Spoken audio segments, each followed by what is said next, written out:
That was the Lady Gaga episode of Glee, of course, which was brilliant to watch. I love Lady Gaga. To me, she's just a phenomenon who completely gets what it takes to be a modern-day brand, doesn't she? And never mind anything else. Absolutely. She understands her fans. Yeah. Did you meet her? Where'd she go? A couple times. What did you make of her? Well, I completely embarrassed myself to no end. I mean, I bowed. Who does that? You bowed to Lady Gaga? I bowed to Lady Gaga. I mean, she's royalty. Well, she had a crown on. So, you know, but, what did she say to you? Thank you. Did you have to then do anything else? I mean... No, I kind of ran out of the... No, thank God I didn't. I mean, it crossed my mind, but no, I ran out after Did you get to have a proper conversation with her? No, absolutely. I don't think I'll ever be able to have a proper conversation with her after that. You'd be too nervous. I'd be way too... Yeah, right. Is she like an iconic figure for you? You know, she's actually one of the first people in my generation whose music I liked. Like, everyone before her, I didn't care for too much. Like growing up, there wasn't too much to choose from. But she's really the first person that I've connected to music and have liked it. So here's an interesting question for you. You recently went to the White House Correspondents' Dinner. And there you are in one of the top tables and stuff. I'm always curious about the reality. When you meet, for example, a lot of right-wing politicians or commentators, whatever, I bet they're just all over you like a rash about Glee, right? Oh, everyone loves Glee. Everyone loves Glee. Everyone loves me and Glee, and it's and you hysterical. know that you quietly know they're all voting against gay rights. Yes, because I, like a huge nerd, do watch C-SPAN occasionally, and so it's great when people come up and they're like, "Oh my God, I just love you. Can I have a picture with you?" And I'll be like, "Yeah, sure. You don't believe in me or my rights, but you want a picture with me? Sure, I'll take a picture with you." And do you let them have the picture? Yeah, I might as well. I mean, do you ever say to them, "I know how you voted"? Well, here's the thing. What if something else comes along and they think, no, that gay kid from Glee didn't give me a picture, I'm going to vote no. Take that. But do you think that they will ever change their mind because you give them a picture? Maybe. Who knows? I think it's more likely they'll change their mind positively if I give them a picture. That's especially, you know who they are when they ask you. Oh, yeah. Yeah, absolutely. And you know how they voted. Yeah, usually, yeah. I love that. Yeah. I mean, do you feel like you're winning when you have that moment with them? A little bit. It is kind of nice when people believe so strongly against you, yet they want proof that they met you. It's kind of awesome. I mean, you've obviously become this, as I say, iconic figure. Do you feel that America is fast becoming much less homophobic? Or do you feel that as gay rights become much more prominent and successes are being achieved, in a funny way, it's becoming, in certain pockets, more homophobic as they try and resist this change? You know, I don't know, because, I mean, I know that I surround myself with positivity towards the situation and not negativity, but I certainly hope so, and I certainly have witnessed firsthand the progress that's been made and some of the progress that myself and the show have made, so I like to believe that, yes, that it has definitely improved. You stopped Googling yourself? Yes. With all the abuse. Oh, God, yes. It makes you feel better. You should have a look at my name on Google. Seriously. Yeah.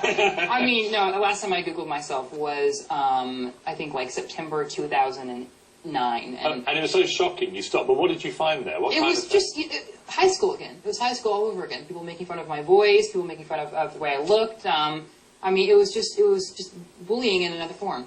And that hurt? Yeah, because, I mean... It's ridiculous when people have strong opinions about you when it's about things you can't control. Like, an example, my voice. I cannot control how high pitched I get when I get excited.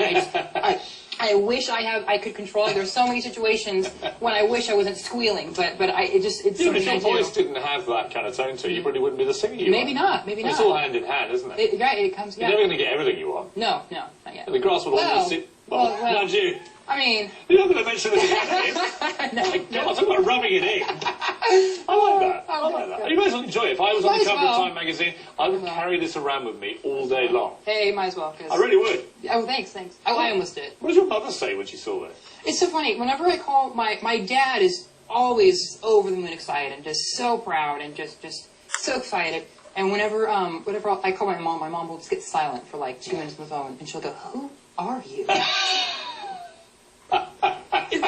It's just, she's just, and then she apologizes. "I'm so sorry, Christopher. I don't mean to be silent on the phone. I'm so proud. I just can't believe you came out of me. It's crazy." My mother just said to me, "You're looking very pale. Are you working too hard again?" Oh, that's what mothers sweet. do, isn't Yeah, it? They don't really see you in the way that everybody else does. No.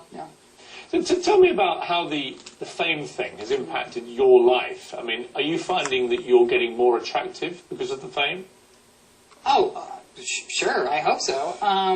I don't know. I think you know what I mean. Though it's like fame is such a sort of magnet to people, isn't it? It kind of, a little bit. I mean, I think fame is great until the day comes when you are afraid to leave your house alone, and then the day when your name is used as an adjective in a negative form.